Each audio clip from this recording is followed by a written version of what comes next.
ਅਸਲਾਮੁਅਲੈਕੁਮ ਨਾਜ਼ਰੀਨ, ਤੁਸੀਂ ਵੇਖ ਰਹੇ ਹੋ ਰੂਬਰੂ ਪ੍ਰੋਗਰਾਮ ਵਿੱਚ ਤੁਹਾਨੂੰ ਸਾਰਿਆਂ ਨੂੰ ਜੀ ਆਇਆਂ ਨੂੰ। ਅੱਜ ਸਾਡੇ ਨਾਲ ਮੌਜੂਦ ਨਹੀਂ ਮਾਰੂਫ ਸੂਫੀ ਸ਼ਾਇਰ ਮੀਆਂ ਸਾਹਿਬ।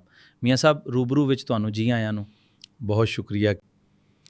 ਮੀਆਂ ਸਾਹਿਬ, ਤੁਸੀਂ ਆਪਣੇ ਕਲਾਮ ਨੂੰ ਕਿਸ ਨਜ਼ਰ ਨਾਲ ਵੇਖਦੇ ਹੋ?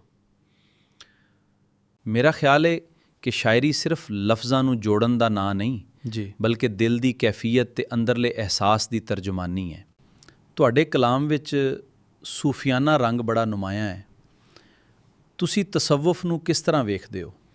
ਮੇਰੇ ਖਿਆਲ ਵਿੱਚ ਤਸੱਵੁਫ ਖੁਦ ਨੂੰ ਪਹਿਚਾਨ ਕੇ ਆਪਣੇ ਰੱਬ ਨੂੰ ਪਹਿਚਾਨਣ ਤੇ ਉਹਦੀ ਮਖਲੂਕ ਨਾਲ ਪਿਆਰ ਕਰਨ ਦਾ ਨਾਂ ਹੈ।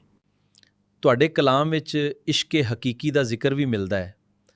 ਤੁਹਾਡੇ ਨਜ਼ਦੀਕ ਇਸ਼ਕ ਦੀ ਅਸਲ ਹਕੀਕਤ ਕੀ ਹੈ? ਮੇਰੇ ਖਿਆਲ ਵਿੱਚ ਇਸ਼ਕ ਸਿਰਫ ਹਾਸਿਲ ਕਰਨ ਦਾ ਨਾਂ ਨਹੀਂ ਬਲਕਿ ਜੁਜ਼ ਨੂੰ ਕੁੱਲ ਦੇ ਹਵਾਲੇ ਕਰ ਦੇਣ ਦਾ ਨਾਂ ਹੈ। ਤੁਹਾਡੀ ਸ਼ਾਇਰੀ ਵਿੱਚ ਦੁਨੀਆ ਦੀ ਬੇਸਬਾਤੀ ਦਾ ਅਹਿਸਾਸ ਵੀ ਮਿਲਦਾ ਹੈ। ਇਹਦੇ ਤੇ ਕੁਝ ਚਾਨਣ ਪਾਓ। ਦੁਨੀਆ ਦੀ ਹਰ ਸ਼ੈ ਆਰਜ਼ੀ ਹੈ। ਦੌਲਤ, ਸ਼ੋਹਰਤ ਤੇ ਤਾਕਤ ਸਭ ਆਰਜ਼ੀ ਹੈ, ਸਦਾ ਨਹੀਂ ਰਹਿੰਦੀਆਂ। ਤੁਸੀਂ ਆਪਣੇ ਕਲਾਮ ਵਿੱਚ ਸਬਰ, ਸ਼ੁਕਰ ਤੇ ਆਜਜ਼ੀ ਉੱਤੇ ਵੀ ਜ਼ੋਰ ਦਿੰਦੇ ਹੋ। ਇਹਨਾਂ ਗੱਲਾਂ ਨੂੰ ਤੁਸੀਂ ਇੰਨਾ ਅਹਿਮ ਕਿਉਂ ਸਮਝਦੇ ਹੋ? ਮੇਰੇ ਖਿਆਲ ਵਿੱਚ ਇਨਸਾਨ ਦੀ ਅਸਲ ਪਹਿਚਾਨ ਉਹਦੇ ਅਖਲਾਕ ਨਾਲ ਹੁੰਦੀ ਹੈ। ਖੁਸ਼ੀ ਵਿੱਚ ਸ਼ੁਕਰ ਕਰਨਾ ਤੇ ਮੁਸ਼ਕਿਲ ਵੇਲੇ ਸਬਰ ਰੱਖਣਾ ਬੰਦੇ ਨੂੰ ਅੰਦਰ ਤੋਂ ਮਜ਼ਬੂਤ ਕਰਦਾ ਹੈ।